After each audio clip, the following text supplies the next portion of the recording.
ಇಂಥವನ್ನೆಲ್ಲ ಬಿಡಲಾರದು ಇಟ್ಟುಕೊಂಡು ತನ್ನ ತೆಕ್ಕೆಯಲ್ಲಿ ಇಟ್ಕೊಂಡು ಹೋಗಿದ್ದರೆ ಇವತ್ತು ಈ ದೇಶಕ್ಕೆ ಹೊಸ ಒಂದು ರಾಜಕೀಯ ದೊಡ್ಡ ಶಕ್ತಿ ಆಗ್ತಾಯಿತ್ತು. ಅದು ದುರಂತ. ಒಳ್ಳೆಯ ವಿಚಾರಧಾರಿ ಮನುಷ್ಯ ಕೇಜ್ರಿವಾಲ್ರು. ಆದರೆ ಇತ್ತೀಚೆಗೆ ಅವ್ರ ಖಾಸ್ ಮನುಷ್ಯ ಚಡ್ಡ ಏನೋ ಕೆಡ್ಡನೋ ಹೊರಗೆ ಹೋಗಿ ನೋಡಿದ್ವಿ ನಾವು. ಒಂದು ತಪ್ಪೇನು ಮಾಡಿದ್ರು ಕೇಜ್ರಿವಾಲ್ರು ಅಂತಂದ್ರೆ,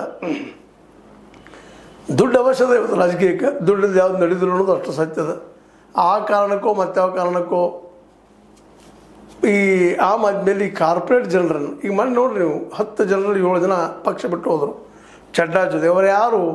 ಎಲ್ಲರೂ ಅವರೆಲ್ಲ ಕಾರ್ಪೊರೇಟ್ರು. ಒಬ್ಬೊಬ್ಬರು ಆಸ್ತಿ 800 ಕೋಟಿ ರೂಪಾಯಿ ಇದೆ ಅವರು.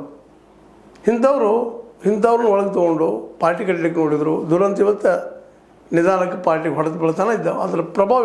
ಸ್ವತಂತ್ರವಾದ ಮೀಡಿಯಾಗೆ ಬೇಕಾಗಿರುವುದು ಸ್ವತಂತ್ರ ಧ್ವನಿ. ಆ ಸ್ವತಂತ್ರ ಧ್ವನಿ ಉಳಿಸಲು ನೀವು ಮಾಡಬೇಕಾದದ್ದು ಇಷ್ಟೇ. ಅದೇನಪ್ಪಾ ಅಂತಂತಂದ್ರೆ, ನಿಮ್ಮ ಕೈಲಾದಷ್ಟು ಸಹಾಯ ಈ ಚಾನಲ್ಗೆ ಮಾಡಿ ಹಾಗೂ ನಿಮ್ಮ ಧ್ವನಿಯನ್ನು ಕಾಪಾಡಿಕೊಳ್ಳಿ. ಅವತ್ತ ಪ್ರಶಾಂತ್ ಭೂಷಣ್ ಅವರನ್ನ, ಶಾಂತಿ ಭೂಷಣ್ ಅವರನ್ನ, ಯೋಗೇಂದ್ರ ಯಾದವ್, ಮೇಧಾ ಪಾಟ್ಕರ್, ಇವರೆಲ್ಲ ಇಂಥ ದೊಡ್ಡ ಮಹನೀಯರಿದ್ರಲ್ಲ.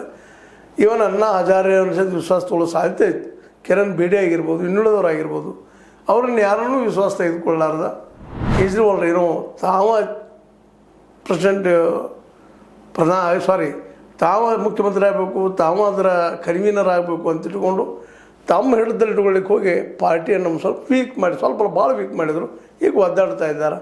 ಆದರೂ ಸಹಿತ ಅಲ್ಲೇ ಆ ಫಂಕ್ಷನ್ಗೆ, ಕರ್ನಾಟಕ ನೇಕಾರ ಸೇವಾ ಸಂಘದ ಫಂಕ್ಷನ್ಗೆ ಅವತ್ತು ಅರ್ಜುನ್ ಹಲಗಿಗೌಡರ್ ಅನ್ನುವಂಥವ್ರು ಆಮ್ ಆದ್ಮಿ ಮನುಷ್ಯರಂತೆ ಕೇಳಿ ಸಂತೋಷ ಅನಿಸ್ತು.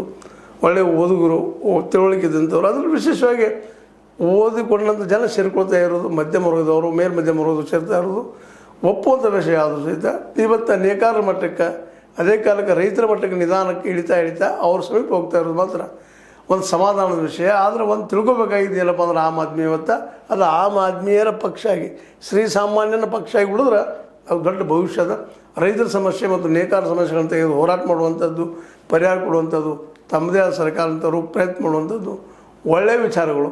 ಆದರೆ ಆ ವಿಚಾರಗಳು ಎಷ್ಟು ಮಟ್ಟಿಗೆ ಕಾರ್ಯಾನುಷ್ಠಾನಕ್ಕೆ ಆಗ್ತಾವೆ ಅನ್ನೋದಷ್ಟೇ ಗಮನಾರ್ಹದ. ಏನೂ ಇರಲಿ, ಇಲ್ಲಿ ಪಾರ್ಟಿ ದೃಷ್ಟಿಯಿಂದ ಒಂದು 2 ಮಾತು ಮಾತಾಡಬೇಕಾಗಿತ್ತು. ಆದರೆ ಅವತ್ತು ನಡೆದಂಥ ಆ ಫಂಕ್ಷನ್ದಲ್ಲೇ ಎಲ್ಲರೂ ಕಾರ್ಮಿಕರ ಬಗ್ಗೆ, ಕಾರ್ಮಿಕರ ಬದುಕಿನ ಬಗ್ಗೆ ಇವತ್ತು 10-12 ತಾಸು ದುಡಿಸ್ಕೊಳ್ತಾ ಇದ್ದಾರೆ. ಯಾವ ಸಮಯದಲ್ಲಿ ಈಗ ಹೇಳಿದಿರಲ್ಲ, ಅಮೆರಿಕಾದಲ್ಲಿ ಚಿಕಾಗೋದಲ್ಲಿ ಒಂದು ಕಾರ್ಯಕ್ರಮದ ಬಗ್ಗೆ ಎಕ್ಸಾಂಪಲ್ ಕೊಟ್ಟರು. ಅರ್ಜುನ್ ಹಲಗಿಗೌಡರವರು ಅಲ್ಲೇ ನಿರಂತರ ದುಡಿಸ್ಕೊಳ್ತಾ ಇದ್ದರು ಅಲ್ಲಿ ಕಾರ್ಮಿಕರನ್ನು. ಆಗ